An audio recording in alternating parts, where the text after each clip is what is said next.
because in order to live in Germany, the language is very, very crucial. If you can't speak German, and let me say you're a graduate from Ghana, and you come to Germany, without the language, you're like a kid. Because anywhere you need to go, someone has to follow you. The person will be leading you. Maybe the person might not have the professional qualification that you have, but just the language alone, it's like the way Christians say, the grace of God. Yeah. The language is like the grace of God, Yeah, so but the Germans normally celebrate Christmas on the 24th. Okay. So every 24th, I go to my stepmom, or she invites us. I've not been there. I said all because I've not been able to make it on every 24th. But for her, it's a huge season, or let me say a huge day, Christmas. So she invites all of us, my dad, my siblings, for us to come and celebrate with her. And that's the day that they exchange gifts. Okay. So they are even happy to gift you something on that day. So it means a lot to the Germans. Yeah. It might mean a lot to some Ghanaians, but to me, it's a normal thing. You see, with Ghana, for instance, it's huge in Ghana. Yeah. But with the gift part, I'm not sure. Like Ghanaians. The Ghanaians there. Yeah, even the Ghanaians there, they do the gifting because you see, it's because the culture this thing. Very good. So you adapt with it quickly. Exactly. But here, no. We'll just go and sit somewhere, and the church we go to church. Yeah. So after church, but the gifting part, we will gift a lot to the Lord, but not to each other. Not to each other. For them, it's very important, So even there are people that expect that you give them gifts. You understand? Yeah. Okay, so when you go there, what is your biggest culture shock when you go to Germany? I'll say. It's the food. For me, it's the food. Because any other thing, I had learned about it before I got to Germany. It's not the women.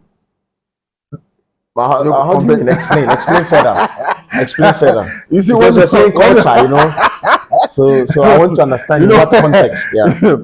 You see, when you compare the Ghanaian women, you see, with a big everything big. Okay. Cute. Okay. But with the whites, they have flats. Yeah, I understand. But there's something that I had seen before going there. Okay. Something that I encountered for the first time was the food. Okay.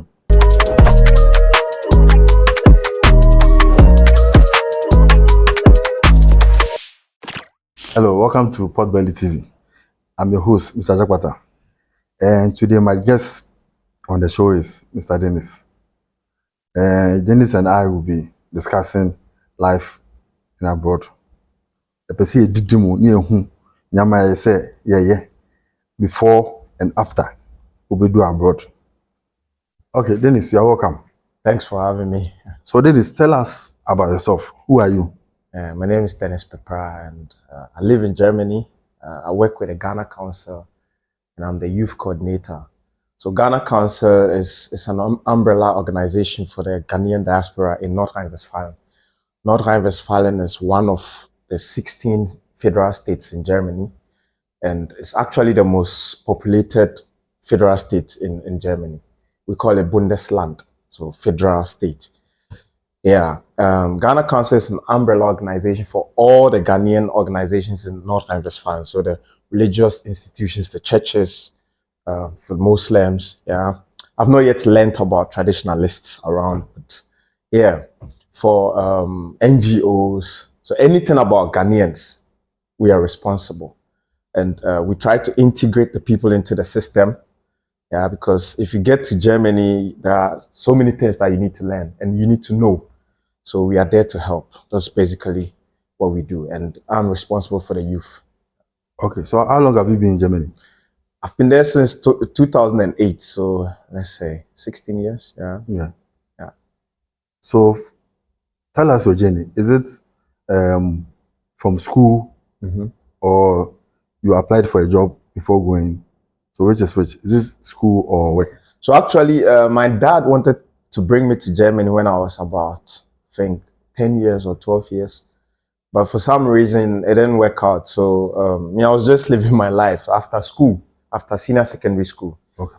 That was when I was told to start learning the German language, because I'll be going. So I started at Goethe Institute at 37. That was somewhere ending of 2007 till beginning of 2008. So they had this intensive course which lasted for about 2 months. And then there's a normal one. The normal one you attend 2 to 3 times a week. If I combine all, I would say I had the basics of the German language for about 2 months before I got to Germany. So when I got to Germany, I already knew how to speak the language. Back to your question, it was my dad that brought me there. Okay. Yeah. He tried it when I was a kid, but I don't know why it didn't work out. Or maybe he decided not to do it again. I don't know why. But then after school, yeah, that was when he decided for me to come and join him. So when you got to Germany, how was the feeling like? Because moving from Ghana to Germany, I know it to be a total different experience. Yeah, that's true. It was a new environment, you know. If you get to Germany, that's not only my experience. A lot of Ghanaians have this experience. If you get there, if you're supposed to buy something, you then try to convert it to the Ghanaian currency, you know. The language is new, even though I had the basics. If you get to Germany, that's where you hear the real German. You understand? Because I remember when I was at Goethe Institute, the people that taught us, most of them were Ghanaians. So the accent was different, the pronunciation was different. Let me give you an example. There's a word called ein bisschen. Ein bisschen means a little. A little or a little bit. In Ghana, what I heard was ambition. That's how I learned it. So the accent was... Yeah. And so when I got there, that was when I learned the authentic German. For me, it wasn't that difficult because, like I said, I had the basics. And I had to learn about the train system. I mean, the transportation system. That was way easier and simpler than that in Ghana. So it was a new experience, but a beautiful experience. The only problem I had that I can remember is with the food.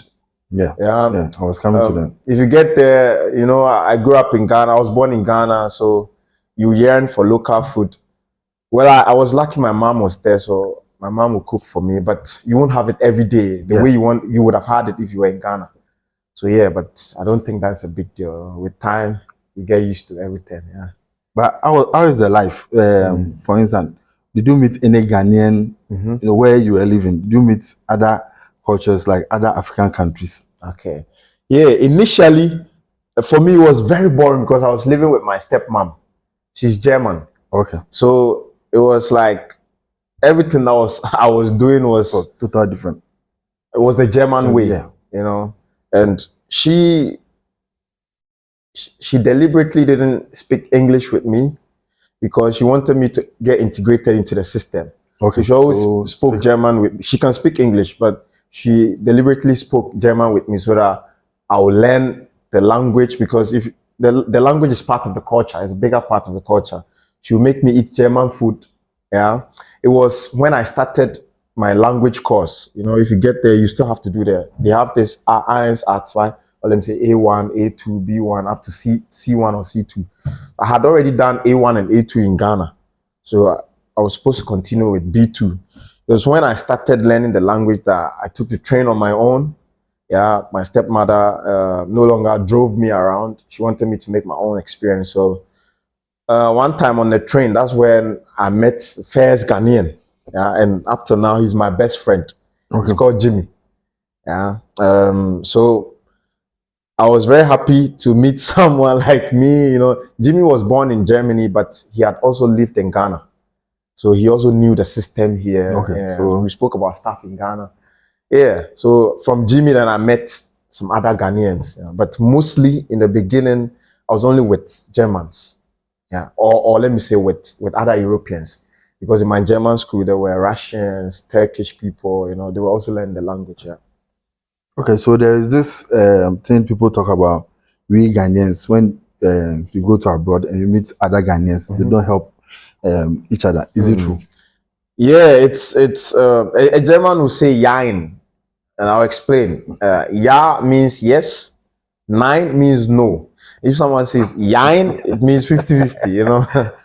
Yeah, partially true, partially false. I'll explain why I say yes, and then why I'll say no. Yeah.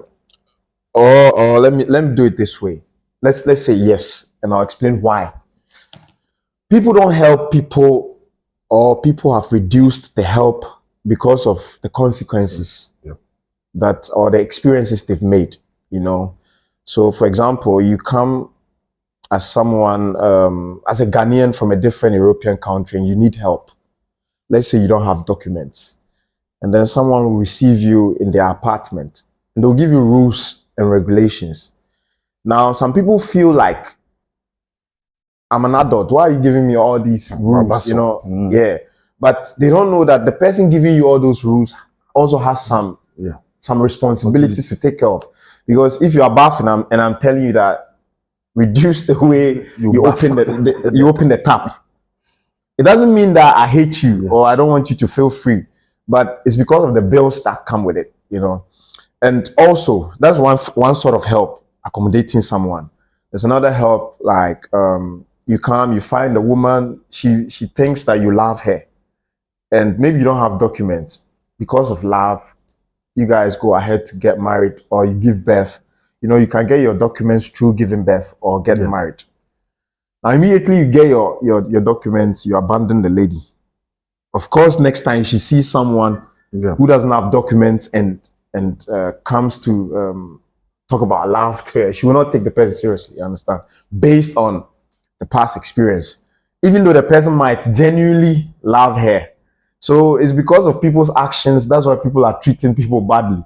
And then, of course, there are people who are naturally wicked. So for that one, you and I cannot do anything about it. You know, that's their lifestyle. But what I know is people have become this way based on the feedback they got by doing good. Yeah.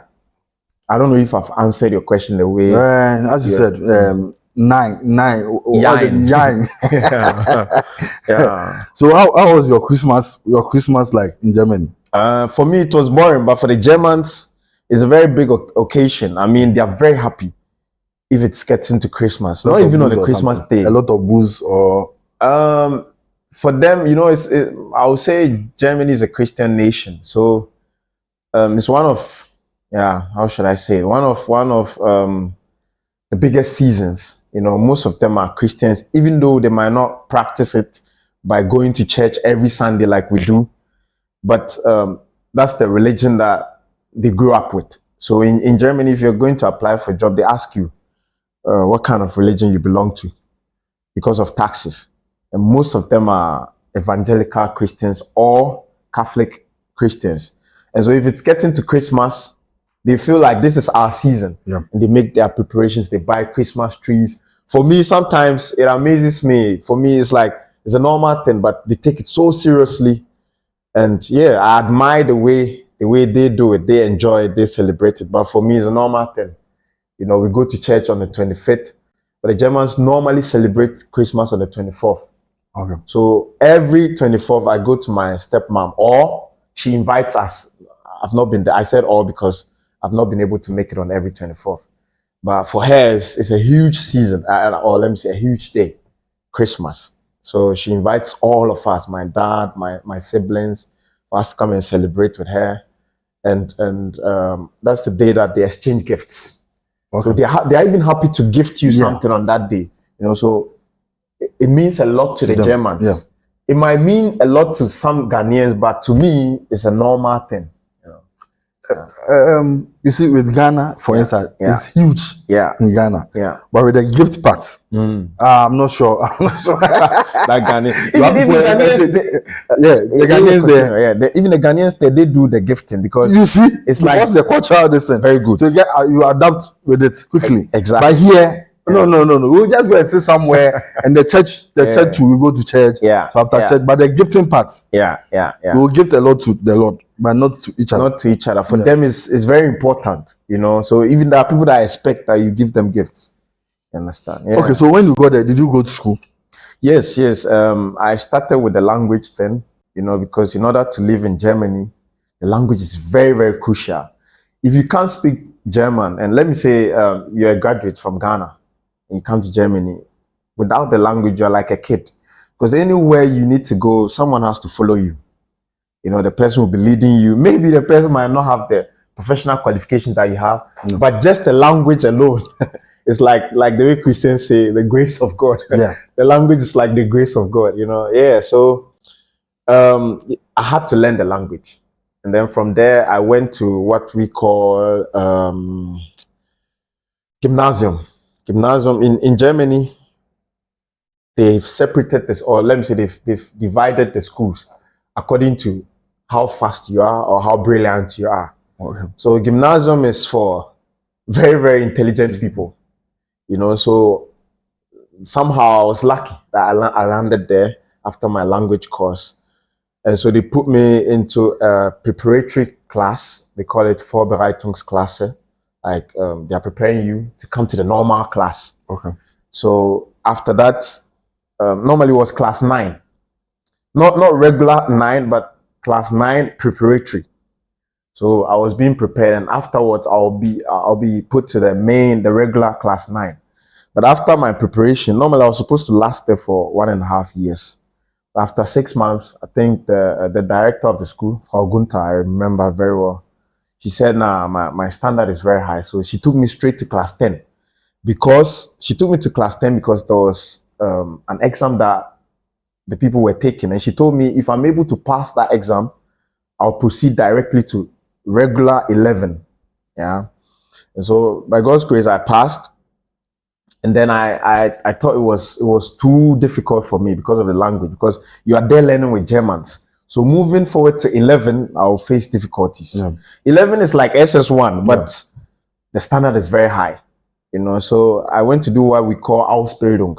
Ausbildung is internship. So I wanted to be a hotel manager. So yeah, so it was called Hotelfachmann or an expert in hotels. So I applied, and then I got the opportunity to go and do that. But then when I started, I realized, oh, that's not my thing. So I said, I'll go to school no matter how difficult it is. There's something called Abitur. It's like what you get after SS, but you know, that's a little bit higher. So then I went to where I did my language course. There was a lady there. I told her about my problem. I said, I want to go back to school, but I need help. Because there, everything is application. You have to apply here. You know, it's difficult. Things that we see to be normal in Ghana, there you have to apply. You have to go through some process because they value anything. Anything there is valued. So you cannot say this man is working with the recycling, what we call border. Yeah. So you not respect him. They also have to get their respect, because even to get that job, it's not easy. Yeah. So I had to consult this lady. She helped me to get a school in Dortmund. I know if you're a football fan, you know Bay for Bay, Dortmund. Yeah, Dortmund. Yeah, so I went to do my Abitur or A-levels in Dortmund. Afterwards, I went to study in Kamp-Lintfort. I was doing structural engineering. But you know, the problem I had was I was working and then studying. And what the people saw to be normal at the university, for me, I had to learn 3 or 4 times to get to their standard because of the language again, you know. So it was very difficult for me.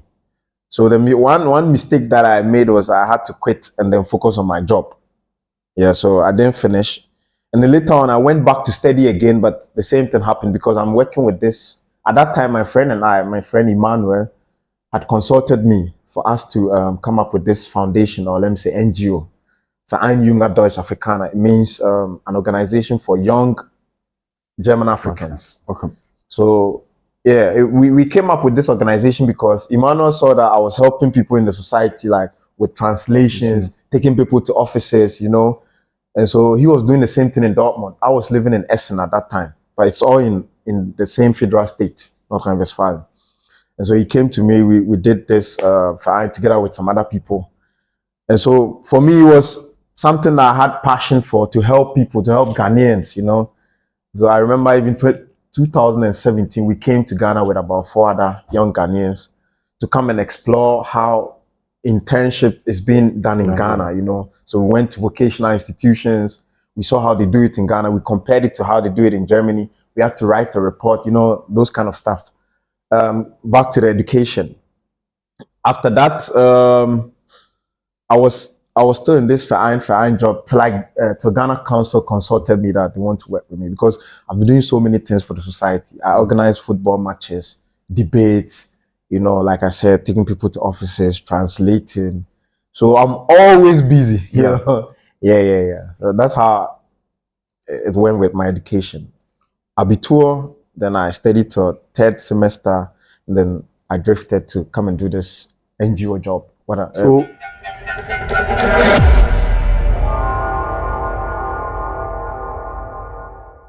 Okay, so Dennis, are the school education, are they all in German languages? Yeah, I would say all are in German languages, or like language, or you learn with the German language. But with the university, what the experience I made was with Kamp Lentfort, or let me say Hochschule Rhein-Waal, that's the name of the university. They have one in Kamp Lentfort and in Kleve. So there they have courses in English.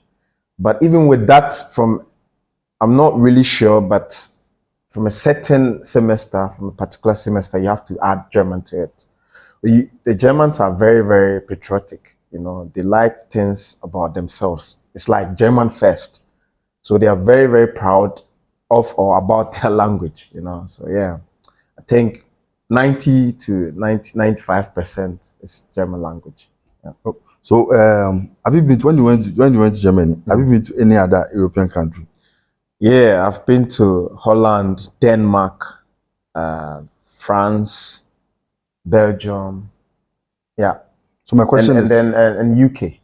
Okay. Yeah. So my question is, when you compare those countries to Germany, yeah, how is the standard of living? Okay. I like to speak with facts. I've been in Germany for a long time, so I can talk about Germany. But the countries that I've mentioned, apart from UK that I spent like a week or two, in Belgium, I haven't been there for long. In Holland, the same thing. Denmark, I was in Denmark for just 2 days. So anything I say is shallow. It's not something that I can dive deeper. So for me personally, it would be very difficult for me to compare. Yeah, but what I realized in Amsterdam was the people are the Ghanaians. They live freely than in Germany. If I say they live freely, it's like things are easier for them because of the language. Because in Amsterdam, you can speak English and still have your way. In Germany, it's very difficult. You go to an office, the person sitting there might speak English, but they will never speak it. Unless maybe they want something from you. Okay. And they know the only way out is English. Yeah. Or there are people that naturally, they want to help you.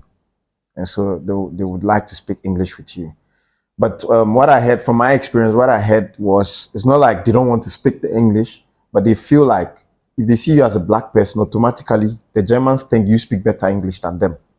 So they don't want to make a mistake. That's what I heard from some Germans. And so, yeah, to compare Amsterdam with Germany, the language in Amsterdam or in Holland is I'm saying in Holland because it's not only in Amsterdam, other places in Holland, it's the same case. So there is a little bit, a German will say locker. It's a little bit easier or simpler than in Germany. Belgium too, I didn't see much. Yeah, it was just their routes that I was a little bit confused about their routes, the markings on the roads. In Denmark, like I said, it was just 2 days. I went to the wedding of my cousin. Yeah. So it's difficult for me to compare. Yeah. So my next question is, as a Ghanaian, when you move to Germany, yeah, what are things to look at? Like for me, maybe you don't have papers. So let me come to that topic. You don't have papers. Is it easier to roam in Germany? Is it easier to also find ways to get documents apart from marriage and birth? First of all, okay, we are Ghanaians. We can talk about it.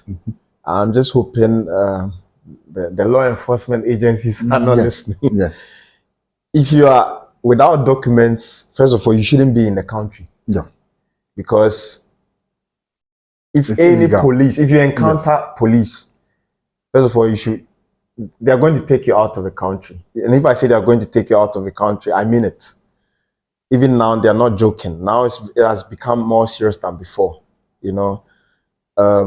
But if you are lucky and you are in the country and you don't encounter any law enforcement agent, then, like you said, marriage, giving birth, or maybe you want to establish a business, I think you should have some particular amount of capital. And then legally you'll be allowed to stay there. You get the documents. But basically, it's just these ways: marriage, giving birth, or maybe adoption. Yeah, adoption is just like giving birth because you're going to be someone's parent. Yeah. What is your biggest culture shock when you go to Germany? Yeah. I'll say it's the food. For me, it's the food because any other thing I had learned about it before I got to Germany. It's not the women. How do you mean? Explain further. Explain further. You see, because you're saying culture, you know. So I want to understand in what context. Yeah. You see, when you compare the Ghanaian women, Yeah. you see, with a big everything big. Okay. Cute. Okay. But with the whites, okay. They have flats. Yeah, I understand. But there's something that I had seen before going there. Okay. You know, something that I encountered for the first time was the food. Okay. You know, sometimes you yearn for Ghanaian food, but you will not get it. And it's not always that your mom will cook for you because she also has a job to do. Yeah. In Germany, everybody's working. So you will not expect that your mom will go and work 8 hours and then come and cook for you. But like in Ghana, if I decide now that I want to eat fufu or banku, I'll get some at so many places. But it's not the case in Germany. So for me, it was very difficult because I have complications with food. I don't eat everything, you know, because there are people that like to try new things. I'm not like that. I only eat specific stuff, you know. So that was something that was difficult for me initially, but I'm used to it now. So don't we have local restaurants? Initially it was difficult, but now we have local restaurants. Initially it was very, very difficult. When I got to Essen, it was my dad that had a local restaurant. But even that, they don't open every day. You know, it's mostly on the weekends because during the week, it will shock you that someone owns a restaurant, but the person has to go and work for someone else, you know, before they'll come and open the restaurant. Because if you open it in the morning, nobody's going to buy your food because they're all at work. And also, people like to cook at home because it's cheaper. And if you're buying Ghanaian food in Germany, it's expensive because it's not something that is common. You know, scarcity also raises prices. You know, that's the main problem. Yeah. Okay, but now it's a different case. There are a lot of Ghanaian restaurants now. Yeah. So for this, the next question is cost of living. Because you are saying people, somebody might owe a restaurant but might be working on the weekday. How is the cost of living? Is it high? If you compare Germany to UK or Holland, Germany is cheaper. But then again, what you're being paid matches with what you pay as rent and what you used to buy your food stuff. I mean, the cost of living. So it matches with everything matches with your pay. Understand? So at the end of the day, if you don't have more than a job, it will be difficult for you to save. That's why people have, kaniki or black work. So and copy pass. Okay. So you have to have extra job. Yeah. There's a multiple way. So what you are saying is rent, comparing rent, utility, and maybe food is cheaper than other European countries. Than in UK. UK is expensive. Yeah. Holland is expensive. I don't know about Belgium. Well, in Belgium, I think it's not that a problem because most of the Ghanaians own their own houses in Belgium. Yeah. It's easier to buy a house in Belgium than in Germany. I don't know about Holland and Denmark. Yeah.